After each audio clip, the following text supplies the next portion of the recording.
Welcome, folks. Another episode. This time, smiling, very, very cheerful, merry Cindy Jutras, my fellow analyst colleague. Cindy, welcome aboard. Tell us a little bit about yourself. And so good to see you so cheerful. Thanks, Vinnie, and thanks for inviting me to participate. I've been in this business, sort of, or related businesses, for a long time. My career spans over 45 years, and over 30 of those were spent actually working for software companies, mostly ERP companies, but also companies that were predecessors of ERP, because ERP isn't quite as old as I am. But then I made the move to the industry analyst world. I survived 14, 15 different acquisitions during that time, and it's somewhat representative of where the industry has gone. And through those acquisitions, sometimes I wound up doing things that I didn't particularly want to do.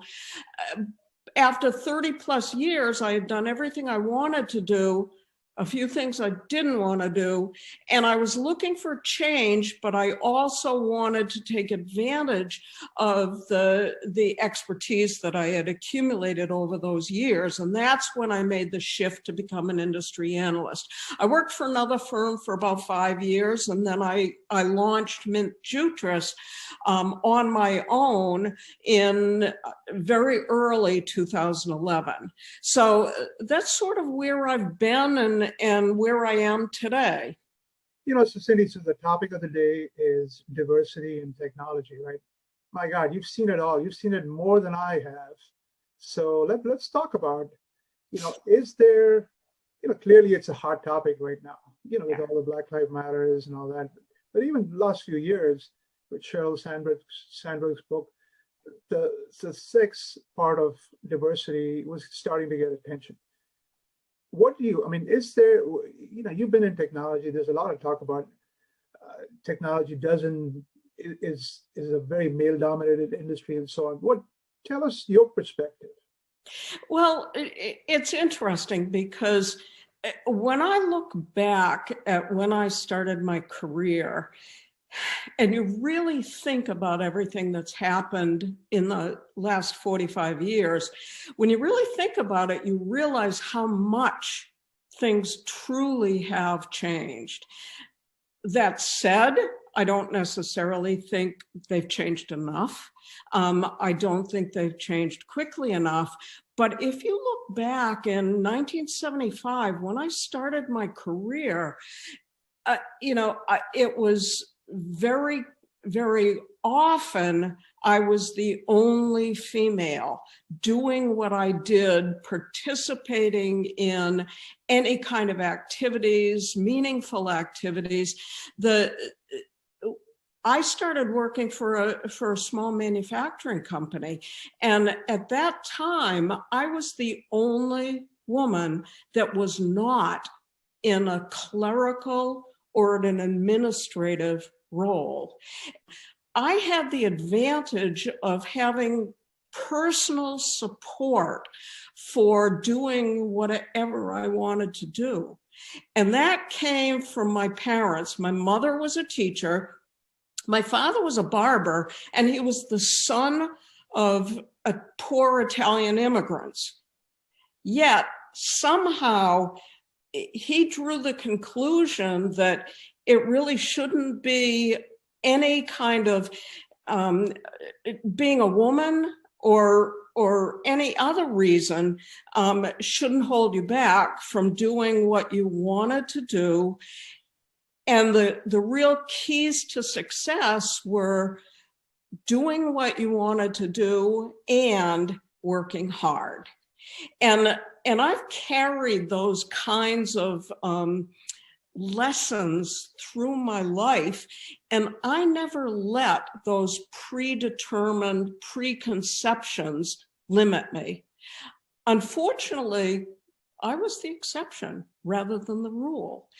So, do you think it's because, I've noticed with my daughter, she was a very good chess player, and noticed she hit a ceiling too because there were just too many men and not enough women. Do you think that is a phenomenon that applies in technology too? You said you were the only lady at one point in technology. It's not quite that bad now, but you still Right. see women just don't seem to persist quite as much.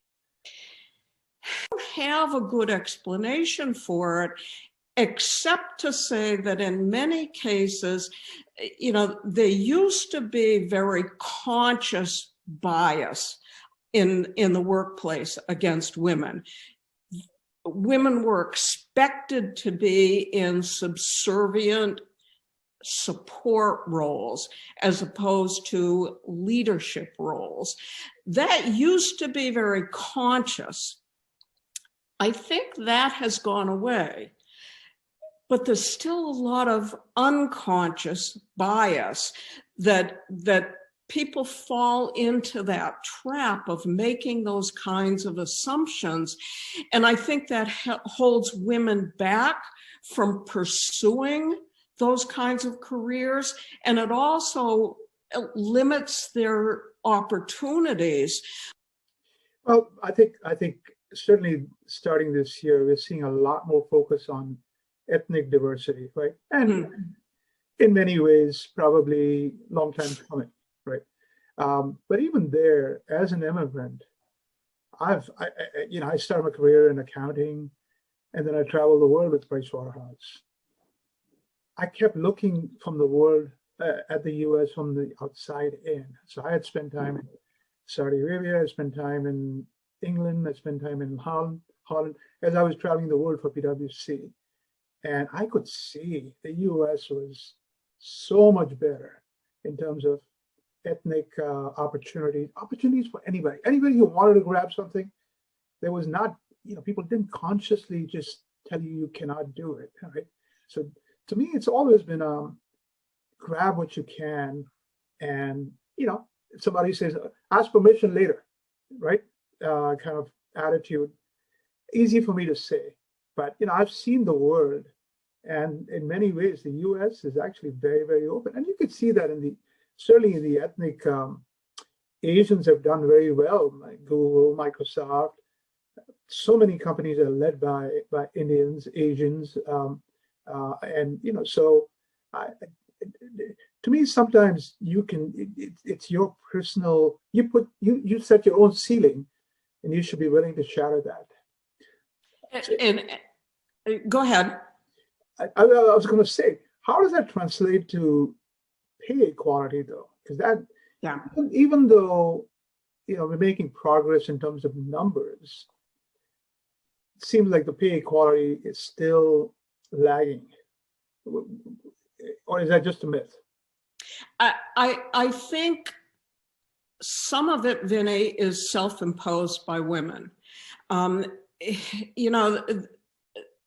Women and men are different. And every woman is different from every other woman. So there's a level of individualism there, but there are some generalities where women tend not to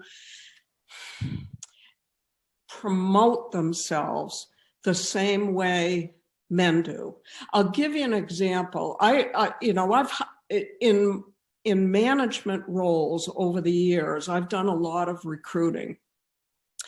And you observe how those generalities, how does a woman respond to a question? How does a man respond typically to a question? You ask a woman, could you do this? And a typical response might be, well, I haven't done that specifically before, but I think I would be good at it. A guy's typical response is, absolutely, I can do that, whether they've done it or not. So the natural inclination for self-promotion has limited many women. And and that's a limiting factor. They don't necessarily demand the same kind of response and pay as a man demands. And that's only exasperated by the fact that the companies have been able to get away with paying women less because they're not demanding something more. I could say in my career, probably 3 different instances where I should have raised my hand earlier. It took me 2 or 3 times, threats of leaving before it was rectified. So it definitely happens, and it happens. I think it comes down to, I don't think it's sexual or ethnic based. Are you standing up for yourself? Yeah. Right? Yeah. I always tell young people, don't be too enamored with just the big companies. The market is so big, right? In fact, I had a young graduate walk up to me and said, "What would you do if you were in my position?" I said, "How old are you?" And he said, "About 22." And I said, you won't like this answer, but the biggest opportunity right now, if you look at the Bureau of Labor Statistics, are in 6 million unfilled blue and trade collar jobs. If I were you, I would. It was right after a hurricane. I said, I would move to that city for 3 years, go work in construction for 3 years. I can bet you will end up with 100,000 in savings. Then you can decide to go into computer science, data science, whatever. He did not like my answer, right? But the market is so big that you don't need to be stuck somewhere if you feel like people aren't being nice to you, people aren't paying you enough or whatever, right? Look around. So that is one of the unfortunate things is people haven't looked at what the market is asking for, and they just go get a degree and rack up student debt. That's been an unfortunate occurrence in the last few years. Let's talk a little bit about, clearly ladies are starting to get more attention. The ethnic factor is getting more attention. I've been pleased to see, I've interviewed Tony Profit at Salesforce. He's called the Chief Equality Officer, right? So that's a recognition that a corporation as big as Salesforce needs to be doing that. I've talked to other Black executives. I've talked to a number of female executives. Definite progress being made.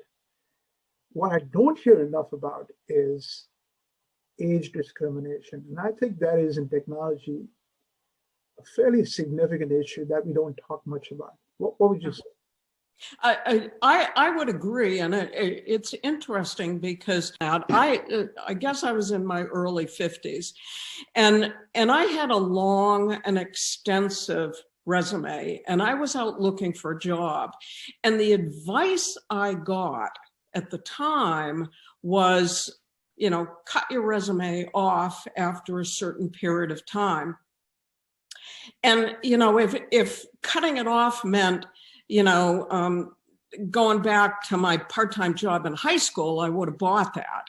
But all of the experience that I had from the time I graduated with my first undergraduate degree all the way through was very relevant. And I refused to do that because I said to the person giving me the advice, and I said to myself, if someone isn't willing to acknowledge and pay for the experience that I've accumulated over those years, I don't want to work there. At the same time, I see it happening mostly in recruiting, in that someone is looking for someone who is younger, shapeable, malleable, someone that they can direct more easily, and also someone that they can pay less. So there's all sorts of different aspects in terms of the recruiting. Those go away a little once you have a job, and I think that people, again, are dealing with an unconscious bias here. Oh, you're a certain age, you must not understand technology, you must not be able to be flexible, you must not be. Those are biases that are still unconscious and in many cases unfounded today. So I would just encourage people to be aware of their own preconceived notions that may be incorrect. Well, Cindy, two things. One, an episode, and one, a trend. So Warren Buffett in his annual Berkshire Hathaway annual conference this year was virtual because of COVID. He made a comment about his longtime partner, Charlie Munger. He says, Charlie cannot be here, as I'm sure you guys understand, because he's in his 90s, right? We thought he would be better zooming in. And he says, and by the way, Charlie has outstripped me in terms of technology competence. The guy is on Zoom all day long, right? So made me feel good that a 90-year-old can continue to be so productive, certainly not technologically incompetent. The one trend that I think is concerning, Cindy, is I'm seeing a lot of people in their 50s and early 60s were traumatized by the first few months of the pandemic, or they saw family life like they hadn't seen before in 20, 30 years. Many of them are retiring early.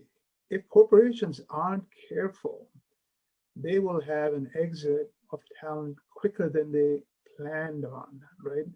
And so I think age discrimination, whether it's in recruiting or retention or whatever, probably deserves a little more attention than it's getting. I would agree. And, baby boomers are going to be retiring at increased rates anyway. And we're still suffering from some skills shortages because, as you mentioned, people aren't necessarily educating themselves or training themselves to fill a need. They're going after, what the hot topic is. I've always been a big fan of trade schools as well. And I bemoan the fact that there's so few of them today. I have a cousin who's a couple of years younger than I am that started at Bath Iron Works in Maine as an apprentice welder. And he retired as a process improvement engineer that traveled the world, improving processes everywhere.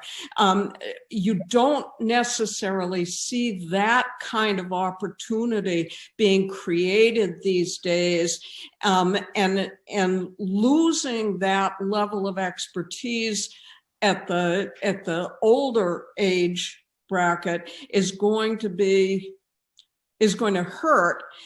We can't afford to lose them faster. So let's talk about, clearly we have a new administration. They tend to be a little more, focused on identity politics, however you want to call it.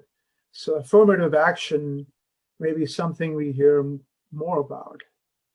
Does that work in companies? Should we be moving to more of, hey, look, we need to have 25% female here and 22% ethnic minority here? What do you think? Clearly I'm seeing it in the supplier space. A lot of procurement people are saying, we need to increase the number of minority-owned businesses. So some of that is already seeping into corporations, but I suspect we're going to have a lot more pressure given the new administration. What are your thoughts on that? I have to admit, Vinnie, I'm not a fan of affirmative action like it was implemented back, what was it, in the 70s and 80s, mostly. That was mostly race oriented. I would prefer to change the ratio by education, by training. I prefer encouraging a meritocracy. I want to change the ratio because of performance. I don't want to put someone in a role just because they fill a quota gap. I'll be on. I've participated in women leadership panels before, and very often I'm asked the question, what do you do to make sure you hire more women? And I have to admit, I haven't done that. When I've recruited, I'm always looking for the best qualified candidate. You know, I have a slightly different view, but I think we are agreeing in that my view has always been somebody who's bigoted in whatever way, racial or sexual or other ways, is hurting their companies because they're kind of narrowing their talent pool they can look at, right? More power to them. If they can succeed that way, word gets around. You know, those people don't get to necessarily the pick of the best talent and so on. So, you know, I'm like you. Rather than force it on people, just open the minds and say, guys, why are you not considering the bigger pool of resources that you have access to, right? That's a much better way to look at it. Yeah. What else? What other thoughts? So, as I started out by saying, we've made so much progress. Sometimes we lose sight of that. You know, someone that wasn't around in 1975 doesn't understand how things were so different back then than they are now.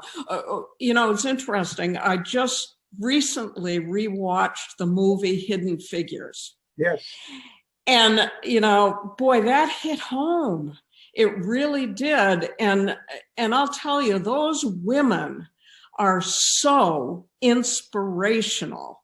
You know, they didn't set out to change those biases, but they did by simply getting the job done, educating themselves and doing the work.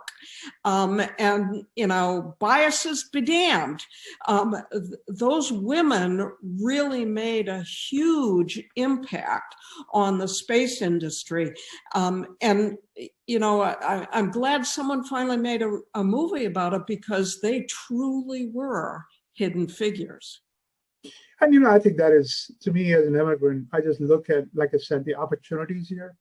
It's just unbelievable how generation after generation a worker has found, you know, like you mentioned your cousin. I mean, how does a welder become a process improvement guy? Because you just look for opportunities, you navigate your way around, and they're there. You just have to grab them. So, Cindy, this has been wonderful. You know, thank you for your service to the industry. 45 years. Oh my God, that is a long time. It is. And stay cheerful. Merry Christmas again. And Merry Christmas to you. Your sweater isn't quite so ugly, but thank you for wearing the. It's my one and only Christmas sweater, but I refuse to wear an ugly one. But thank you so much, Cindy. My pleasure. Thank you, Vinnie.